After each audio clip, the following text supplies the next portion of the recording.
Hello दोस्त।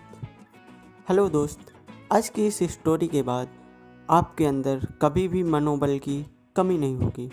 Okay दोस्त, तो चलिए कहानी को स्टार्ट करते हैं और आप इस कहानी को लास्ट तक सुनिए। खैर, कहानी का लास्ट तो बाद में होगा, चलिए पहले इसको स्टार्ट करते हैं। दोस्त, काफ़ी समय पहले की बात है।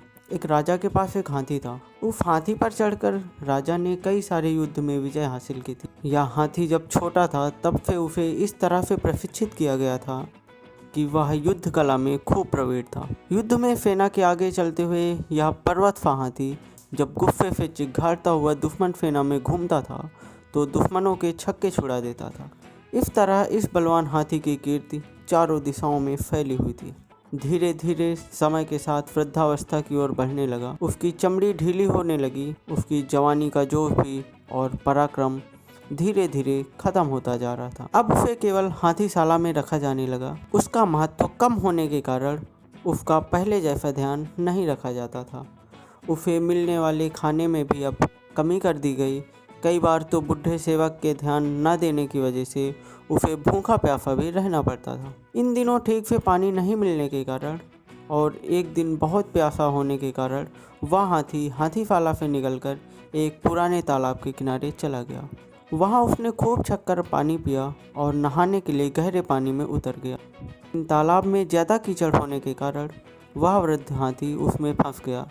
वह जितना कीचड़ से निकलने का प्रयास करता उतना वह अंदर धंसता जाता था। ऐसा करते करते वह गर्दन तक कीचड़ में फंस गया। वहाँ आसपास के लोगों ने उस हाथी को पहचान कर उसका समाचार राजा तक पहुँचाया। राजा ने तुरंत ही उसे निकलवाने का आदेश दिया, लेकिन बहुत प्रयासों के बाद वह हाथी नहीं निकल पाया। सभी उसे मौत के मुंह में जाते हुए देखने को विवश थे। तभी एक मंत्री ने राजा को एक युक्ति सुझाई। राजा ने हाथी को निकालने वाले सभी लोगों को वापस बुलाया। अब सारे आदमियों को युद्ध सैनिकों की वेशभूषा पहनाई गई और वो सभी वाद्य यंत्र मंगवाए गए जो युद्ध के मौके पर काम में लिए जाते थे। हाथी के सामने युद्ध के नगाड़े बजने लगे और सैनिक इस तरह से उस हाथी की ओर बढ़ने लगे जैसे वह दुश्मन पक्ष के हों। यह दृश्य देखकर उस हाथी में गजब का जोश आ गया। उसने जोर से चिघाड़ लगाई और दुश्मन पर हमला करने के लिए अपनी पूरी ताकत का इस्तेमाल करते हुए कीचड़ को रौंदते हुए तालाब के किनारे पहुंच गया और दुश्मनों पर हमला करने के लिए दौड़ा ही था। आखिरकार उसे नियंत्रित कर लिया गया। इस तरह वह हाथी अपने मनोबल के कारण अपनी जान बचा पाया। हर कहानी की तरह इस कहानी से भी जो हमने सीखा, चलिए हम उसे बताते हैं। दोस्त, इस कहानी से हमने सीखा कि जिसका मनोबल जाग जाए वह कमज़ोर और असहाय होते हुए भी असंभव से दिखने वाले कार्य को कर दिखाते हैं। मनुष्य की सारी असफलताएं और सफलताएं उसके मनोबल पर ही निर्भर करती हैं। अपने प्रचंड मनोबल के दम पर वह हर लक्ष्य को प्राप्त कर सकता है। इसलिए हमें भी कभी अपना मनोबल कमज़ोर नहीं पड़ने देना चाहिए।